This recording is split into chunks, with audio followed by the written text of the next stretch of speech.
waxaan rabaa inaan hadiyad qaaliya guddoonsiiyo erey baan rabaa hadiyadda ka horeysa inaan idhaahdo soomaalinimadan dadka kaga sarreeya maasha allah haddaan soomaalinahay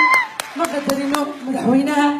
madaxda dalka ma qadarino keena fanaanka anigu dacan fanaanadahay ama wiilal iyo rag ma qadarino ardayga ama tacliinta ama aqoonyaankayga waxaan jeclaan lahaa noloshayda inta aan noolahay in aan arko qowmiyadda soomaaliyeed oo ka dhiga bulshadooda wax ay madaxda ugu horeyso goormaadii doonaa insha allah biidnillah dadka kale waxbay dadkooda ka dhigaan hadiyadda waxaan uga gol leeyahay in aan dareensiiyo inuu yahay yani staat minister cajiiba ra-iisul wasaare qaaliya wasiirka maaliyadda oo qiimo badan aad baan adeerku salaamaya soo dhawow sidoo kale khayr aad baan adeerku salaamaya laba hadiyadda gudiyadda doogto hadiyadaasi waxaan kugu talagalina soo dhawaata khayre hadiyadda labaadna qabso aad baan kuu salaamayaa bilcommutinarge soona dhawow sidoo kale aan ka dhigan hadiyadda qiimaha badan wuxuu uga horeeyo iyo hadiyadda labaad ayaan ku siinayaa soo dhawow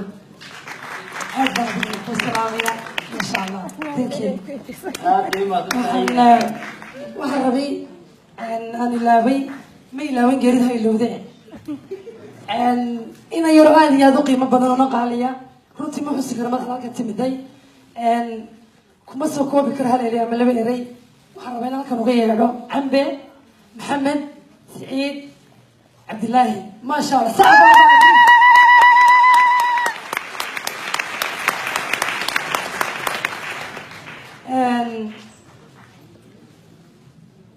waxyabaa cambe waa sawir qaadaha khaaska ee ra-iisul wasaaraha waa nin gacantiisa ugu barakooda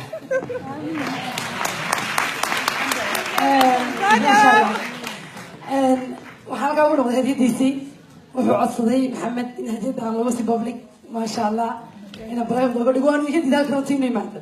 waxaan ku leeyahay maxamed maasha allah waa wiil yar oo ku dayasho mudan halkuu gaadhayna dhalinyaro fara badan oo soomaali inay gaadhaan jecelahay jaamicia يعني صور قادة صحفي حكسي بدن لا شقية ويصير رئيس وزراء صعب أربعة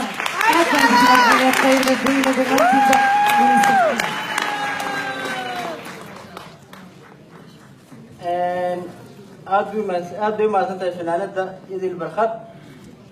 وعن هذا استيش كويريا